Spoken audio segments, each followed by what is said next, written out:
Tandis que les Rox pirates dominaient les mers, nous savons enfin ce qu'est réellement le trésor de la ruche qui a mobilisé tous les pirates de l'île sur God Valley, et on nous prouve officiellement que c'est bien le gouvernement mondial qui est à l'origine de la mort de Rox Dig Xebec. Salut à tous, j'espère que vous allez bien, je suis Rodway Senpai, et aujourd'hui nous allons parler ensemble du chapitre 1157 de One Piece. Nous verrons dans un premier temps, et assez rapidement, l'ensemble des événements qui nous sont présentés, puis dans un second temps, je partagerai mes idées et théories sur la suite, ainsi que les quelques mystères présents dans ce chapitre. Ce chapitre débute avec les Rox pirates en pleine action, on les voit tenter de travailler en équipe pour piller le temple fédéral de la bienfaisance internationale, la Fat Colony. Avec l'attitude de Shiki envers Kyo, Newgate et Kaido, on nous illustre ce que nous disait Sengoku à propos du fait qu'au sein de cet équipage, les trahisons et les meurtres étaient monnaie courante.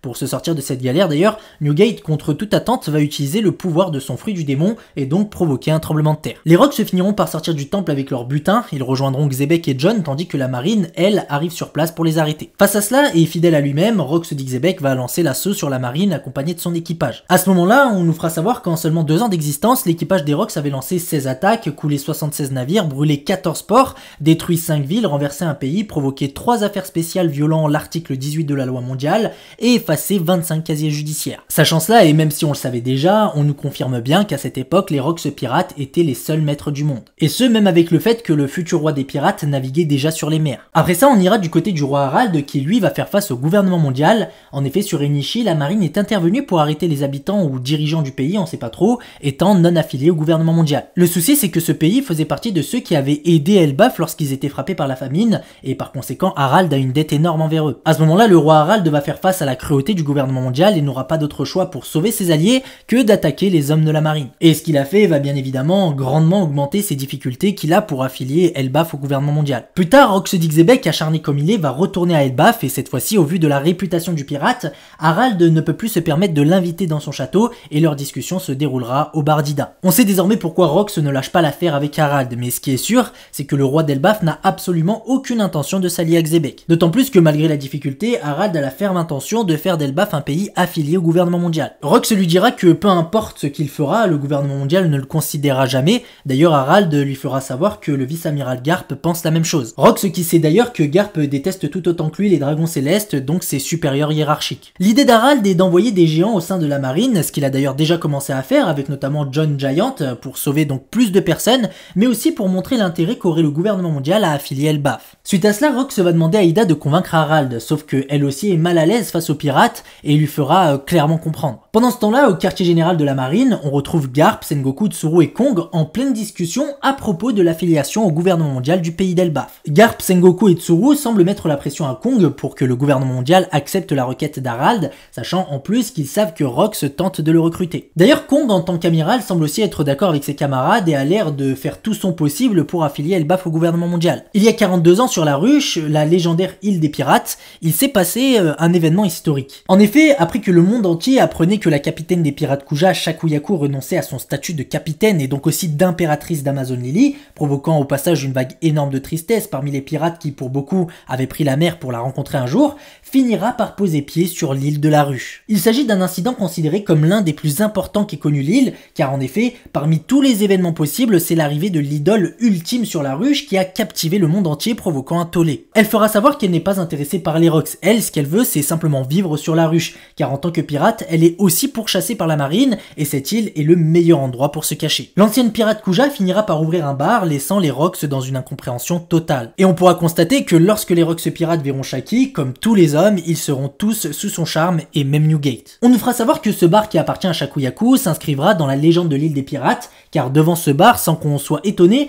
énormément d'hommes attendaient leur tour. À tel point qu'une énorme file d'attente se créait, la tristement célèbre file d'attente d'un mois du bar à arnaque de Shaki, lieu dont on parle encore dans les contes de l'île. On nous apprendra en plus de ça que Shaki ainsi que son bar seront considérés comme un trésor que les pirates de l'île ne pourront jamais se permettre de perdre. Le chapitre se termine alors sur une rapide discussion entre les membres du Gorosei en Terre Sainte. Ils ont donc l'intention d'accepter la requête du roi Harald, mais seulement à une condition, que celui-ci tue Rox Dig Xebec. Il est désormais temps de passer à la deuxième partie de cette vidéo, entre analyse et théorie bien sûr. Parmi les éléments dont on va traiter, on va aller du moins important au plus important, et commençons par ce qu'on nous montre dès le début de ce chapitre, il s'agit de l'attitude des pirates de Rox les uns envers les autres. Sengoku, face aux jeunes éléments de la marine au chapitre 957, nous faisait savoir que les Rocks pirates étaient composés d'éléments sanguinaires qui n'hésitaient pas à trahir et tuer leurs propres camarades. Au début de ce chapitre, Shiki a confirmé une partie des précédents dires de Sengoku en piégeant Newgate, Kaido et Kyo. En effet, durant l'attaque des Rocks contre le temple appelé Fat Colony, Kaido, Newgate et Kyo se sont retrouvés à un moment donné dans un sous-sol. Et Shiki, étant semble-t-il celui qui les a oubliés, a profité du fait qu'ils soient confinés pour leur envoyer une sorte de grenade, boulet de canon ou en tout cas un explosif. Si on parlait de pirates lambda,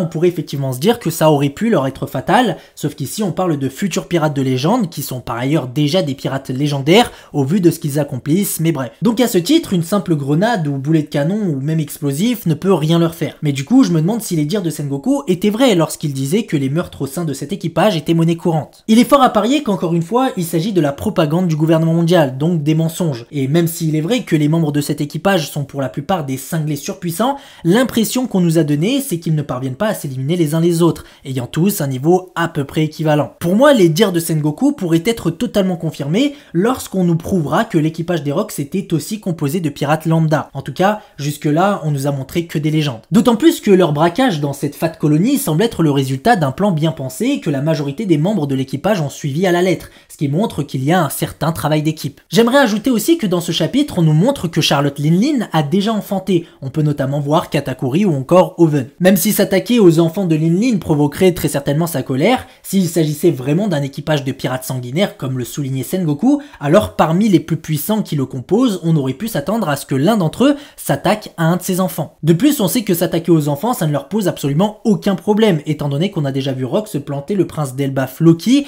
quand il était encore un enfant. Et maintenant, je vais même en surprendre certains en abordant ce sujet, mais je sais pas vous, mais personnellement j'ai l'impression que la réputation des Rocks pirates, celle donc de pirates sanguinaires, était un peu abusée. Jusque-là, Rox ne s'est attaqué qu'à la marine. Avant qu'il ne devienne un pirate, celui-ci a terrassé un amiral de la marine dont on ne sait absolument rien de lui, peut-être qu'il s'agissait d'une enflure, comme on compte beaucoup cette organisation. Ensuite, dans ce chapitre, lorsqu'on se dit que c'est vraiment pas cool de s'attaquer à un temple de bienfaisance qui collecte de l'argent pour les enfants démunis, Oda nous fait savoir que ce temple était en fait une supercherie dont les membres planquaient l'argent pour leur bien-être personnel. Et toujours dans ce chapitre, lorsqu'on va nous énumérer le palmarès des Rox pirates, on va nous dire qu'en 2 ans, ils ont coulé 76 navires sans préciser s'il s'agit de bateaux de la marine, nous montrant néanmoins à ce moment-là des navires de la marine. On nous dira qu'ils ont brûlé des ports, détruit des villes, renversé un pays, provoqué 3 affaires spéciales violant la loi mondiale et effacé 25 casiers judiciaires. On nous dit tout ça sans rien préciser de plus, comme si cette propagande autour des Rox pirates continuait. Car il est fort probable que tout ce que j'ai cité précédemment à propos des actions des Rox aurait très bien pu être des attaques menées contre le gouvernement mondial. On peut donc s'attendre à ce que ce fameux pays que les Rox ont renversé ou les ports qu'ils ont brûlés et j'en passe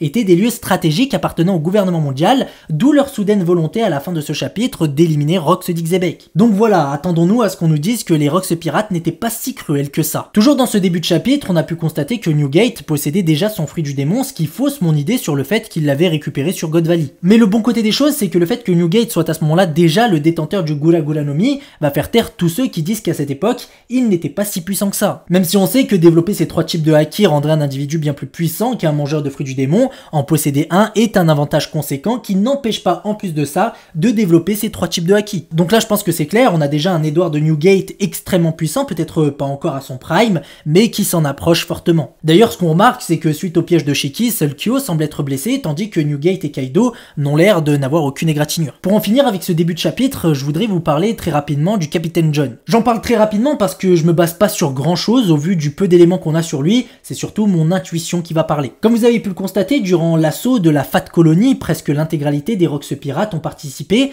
donc mis à part Rox d'Xebec et Capitaine John. Ça fait un moment que je vous bassine avec le fait que pour moi, il est fort probable que le Capitaine John était bien plus fort qu'on le pense. Notamment à travers le fait que lorsqu'on le voit pour la première fois sur Thriller Bark, on nous le présente comme le chef des généraux zombies, sachant de plus que Hache d'Argent et Ganzui sont présents. Ou plus récemment lorsqu'il se moque de Kaido, le narguant suite au coup que le nouveau membre d'équipage avait pris de la part de son capitaine, etc., etc. Et donc en sachant tout cela, dans ce chapitre, on place le Capitaine John aux côtés de Rox d'Xebec comme on place un second. Même si c'est très maigre, admettez que c'est curieux qu'il ne participe pas à l'assaut et qu'il reste avec Rox. On a longtemps pensé que Newgate était le second de Rox d'Xebec, mais l'idée que ce soit John n'est pas totalement à exclure. Après, on peut aussi imaginer le fait qu'il soit le numéro 3 ou un truc dans le genre. Et bien évidemment, je n'oublie pas Shiki, mais après ce que j'ai vu dans ce chapitre, j'ai l'impression qu'il est un peu trop immature, et ça, on pouvait même le constater lorsque Rox avait rencontré Harald pour la première fois. Donc maintenant, je vois bien dans l'ordre hiérarchique de cet équipage, Rox en tant que capitaine, Newgate ou John en tant que second, Shiki pourrait aussi être un second,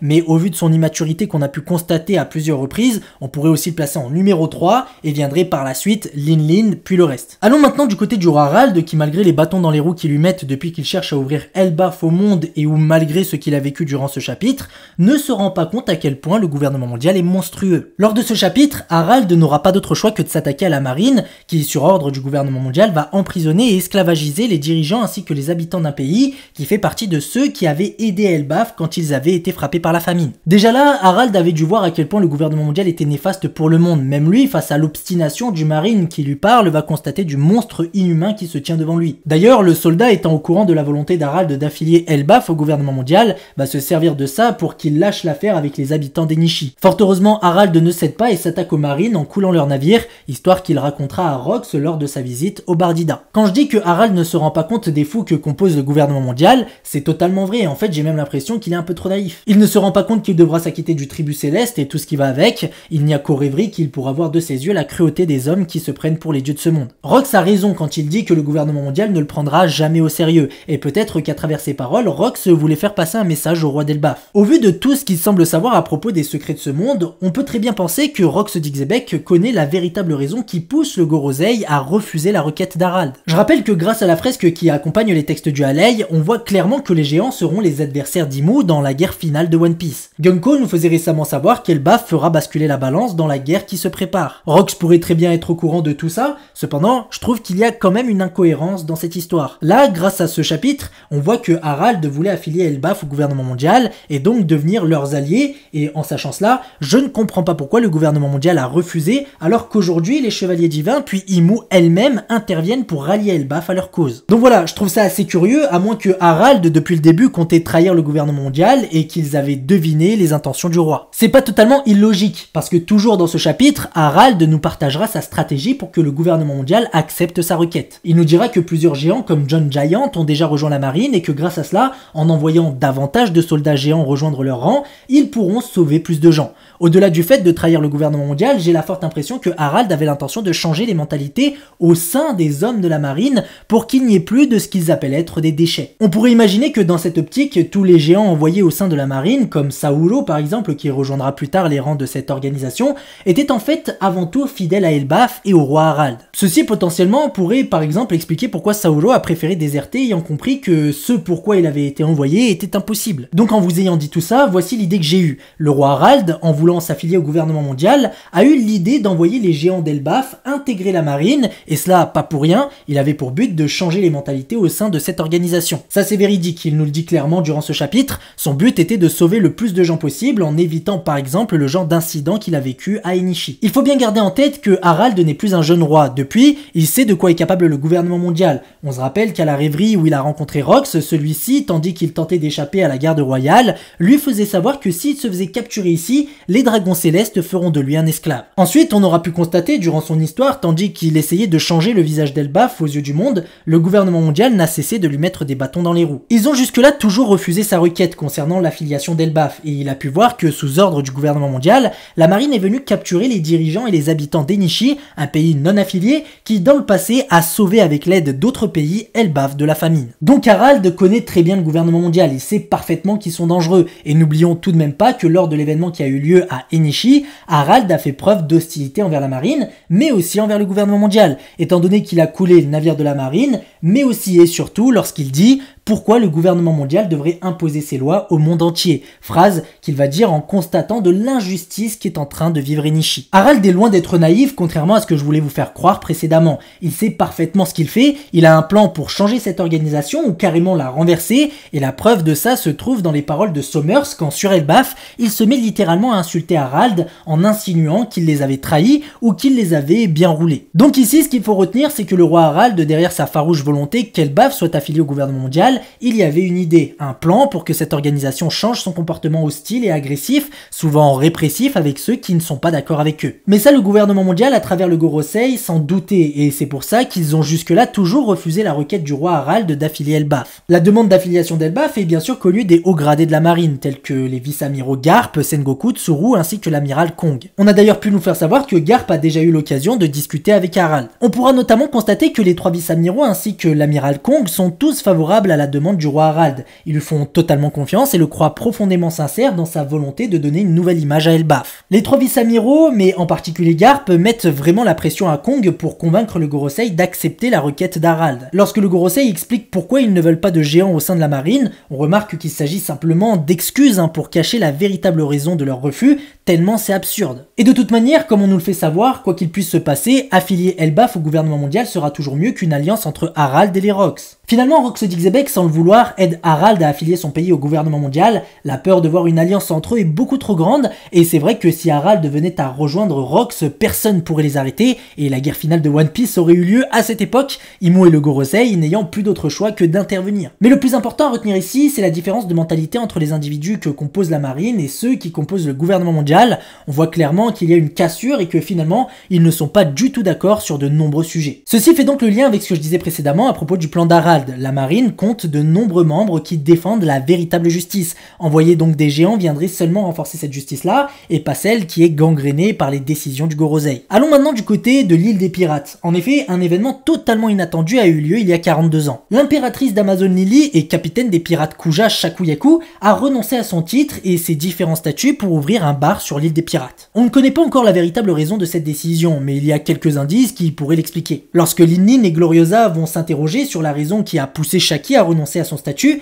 elles vont tout de suite penser à l'éventualité que tout comme Gloriosa, elle poursuive un homme. D'ailleurs, c'est fort probable étant donné qu'on a pu constater dans le chapitre précédent qu'elle avait des vues sur Rayleigh, et sans oublier que dans l'arc Sabaody, Oda nous a fait savoir qu'elle et Rayleigh étaient fraîchement mariées. Donc pourquoi pas se dire qu'elle a tout plaqué pour rejoindre Rayleigh? Sauf qu'évidemment il y a une incohérence, si c'est vraiment le cas, pourquoi ne pas l'avoir suivi ou pourquoi ne pas avoir rejoint l'équipage de Roger, qui n'aurait sûrement pas refusé de l'accepter au sein de son équipage, lui qui voulait la kidnapper dans le chapitre précédent. Or celle-ci a décidé de s'installer sur l'île des pirates et la raison est totalement logique, étant l'ancienne capitaine des pirates Kuja, elle est toujours recherchée par la marine, il n'y a donc pas meilleure cachette que la ruche, d'autant plus que, vu sa popularité, tous les pirates de l'île vont la protéger. Ajoutez à cela Gloriosa qui est très bien placée pour émettre une hypothèse, elle qui fait sans doute partie des personnes qui connaissent le mieux Shakuyaku, va nous faire savoir qu'elle a du mal à croire que son ancienne vice-capitaine souffre de la malédiction des impératrices Kuja. Je pense effectivement que si Shaki a décidé de tout plaquer, ce n'est pas à cause de la malédiction. D'ailleurs, je ne pense pas qu'elle a été frappée par cette malédiction,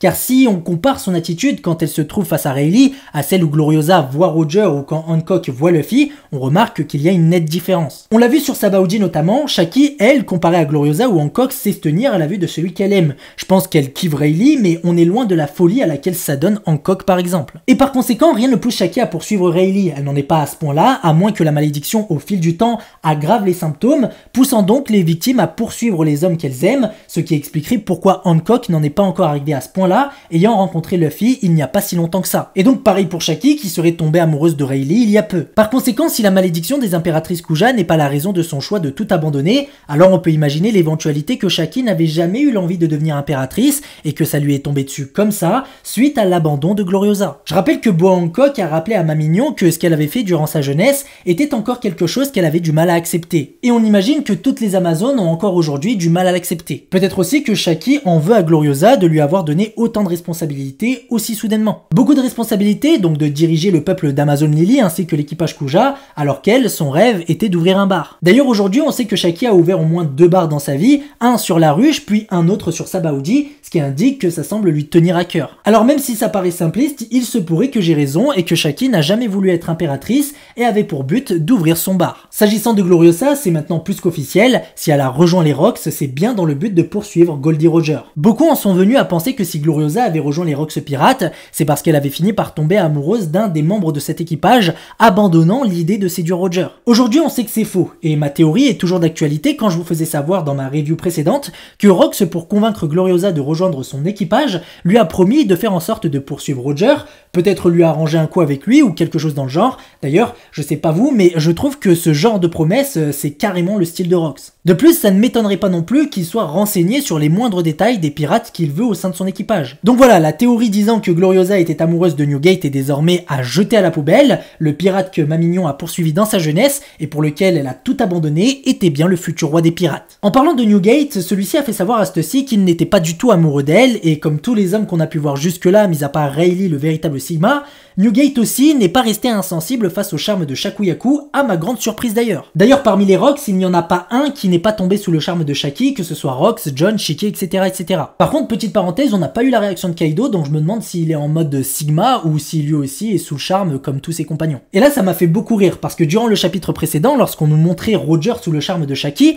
beaucoup ont crié à la fraude, qui est celui qui deviendra le roi des pirates, mais on les a pas entendus quand on a vu Rox et surtout Newgate tomber sous le charme de Shaki. Pour en revenir à Newgate, avec ce qu'on a pu voir, j'ai encore plus de mal à croire que lui et Stussy auraient pu avoir un enfant, déjà que j'y croyais pas du tout à la base. Newgate, durant le chapitre, a quand même dit clairement qu'il n'était jamais tombé amoureux de Stussy, mais bon, après le fait de le voir succomber au charme de Shaki ne veut absolument rien dire. Roger était pareil et pourtant c'est Portcasse-Dit Rouge qui a apporté son enfant. Il se pourrait donc finalement que Newgate succombe au charme de Stussy à l'avenir, et ça, seul le temps nous le dira. Restons du côté des Rocks et discutons du fait qu'ils étaient à cette époque ceux qui dominaient les mers. On nous dit qu'en seulement 2 ans, cet équipage a coulé presque une centaine de navires, brûlé une quinzaine de ports, détruit des villes, renversé un pays, et j'en passe. Tout ça tandis que le futur roi des pirates naviguait en mer depuis déjà quelques temps, et malgré ça, ces terres appartenaient aux Rocks, c'est dire de leur puissance. Et en même temps, c'est normal, c'est jusque-là l'équipage pirate le plus puissant ayant jamais existé. Déjà là, rien ne pouvait les arrêter, et si Harald avait rejoint son équipage, je n'ai aucun doute sur le fait que Rox d'Xebec serait l'actuel roi du monde. Il faut bien se rendre compte que la puissance des Rocks dépasse et de loin tout ce qu'on a pu voir jusque-là,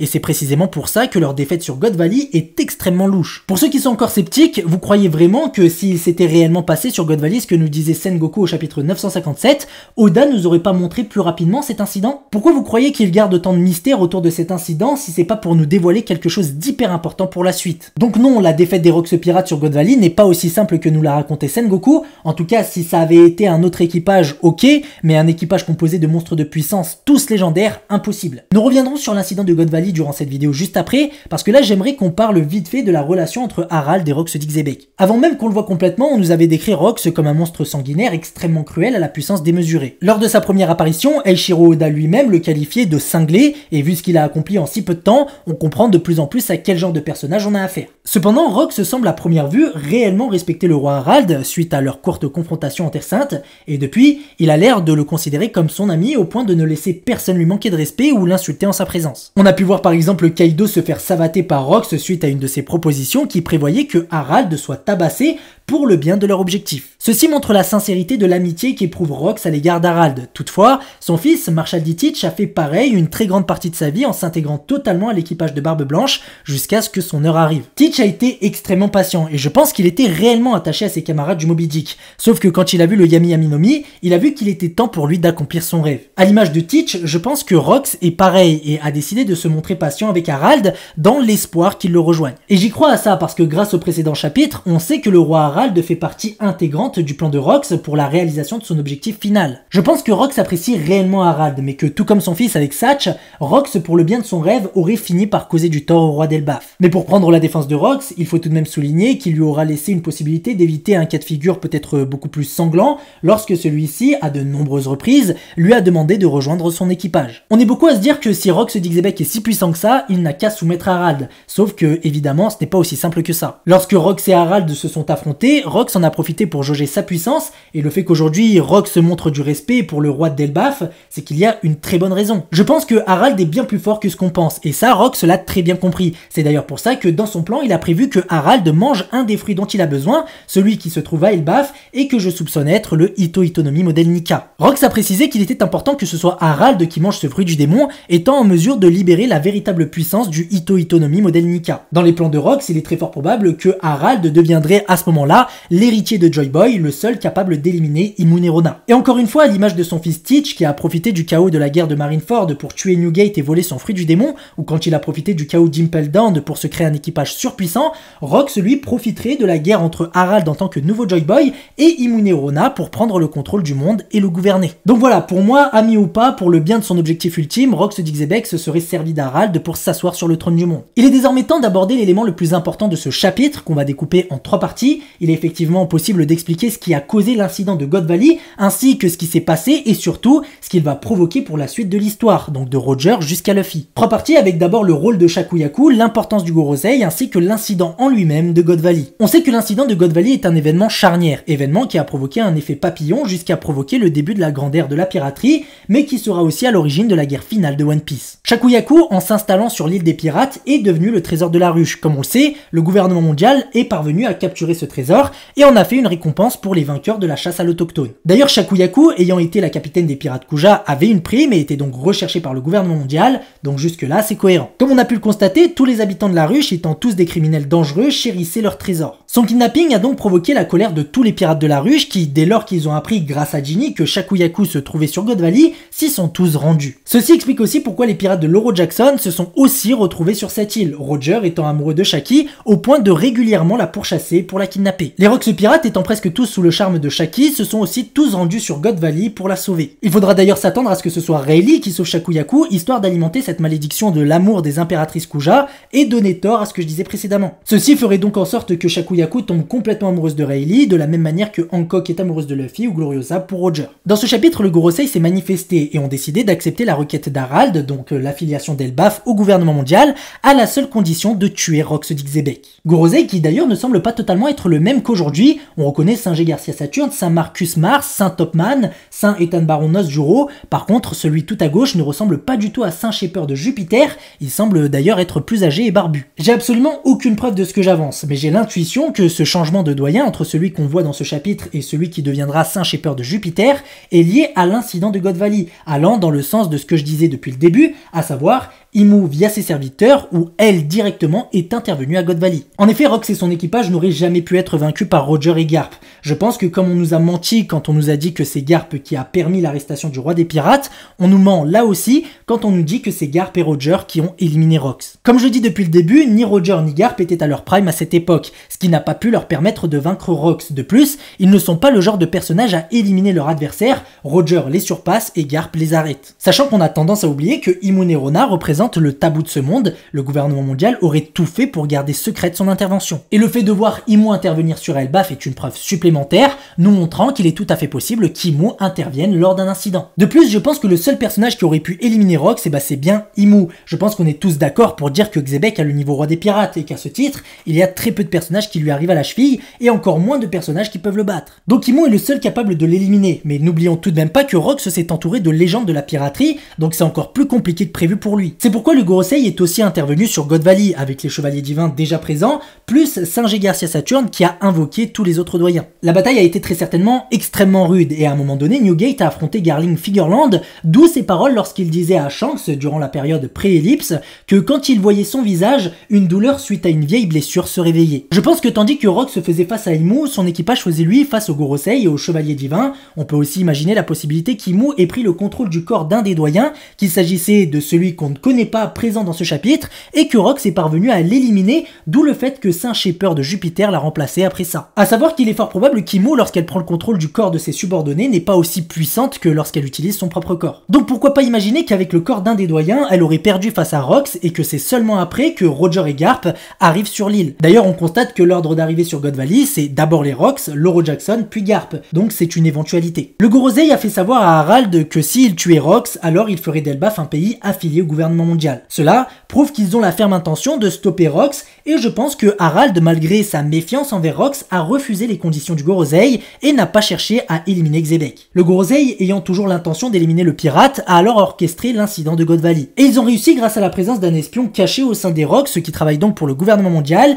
qui a fait fuiter plusieurs informations, et d'ailleurs, dernièrement, on a eu pas mal d'insinuations à ce propos, notamment durant leur assaut de la Fat Colony. Ce même espion a fait savoir au gouvernement mondial que pour piéger Rox, il faut parvenir à l'attirer quelque part, et pour cela, kidnapper le trésor de la ruche est le meilleur moyen. Le gouvernement mondial a donc fait en sorte de kidnapper Shakuyaku, la placer parmi les récompenses de la chasse à l'autochtone de cette époque, dans le but d'attirer Rox d'Ixebec pour lui tendre un piège et en finir avec lui. Et si vous dites que je pars un peu trop loin dans mes délires, c'est que vous vous rendez pas compte de la dangerosité que représente Rox d'Ixebec pour le gouvernement mondial. En vrai, il y a vraiment n'importe quoi qui aurait pu se passer, et d'ailleurs, n'hésitez pas à donner vos idées en commentaire. Je rappelle quand même qu'il a pénétré Marie-Joise et rentré dans le château de Pangea, a vu Imu et l'a menacé dans la chambre fleurie. J'ai pas besoin d'aller plus loin, il n'y a personne d'autre au monde qui a fait ça, même pas le roi des pirates. Comme vous le savez, en termes de puissance, il est au-dessus du Gorosei. Seul Imu peut l'arrêter, et lorsqu'il est entouré de son équipage, il est quasiment invincible. Donc je pense que sur God Valley, tout a été prévu pour le tuer. Le Gorosei, les chevaliers divins et la marine étaient là pour occuper son équipage, tandis que Imu s'occupait de lui via un de ses subordonnés. Et il faut aussi penser à l'éventualité que Rox ne soit pas mort, avec la fâcheuse tendance d'Oda à ne pas faire mourir ses personnages,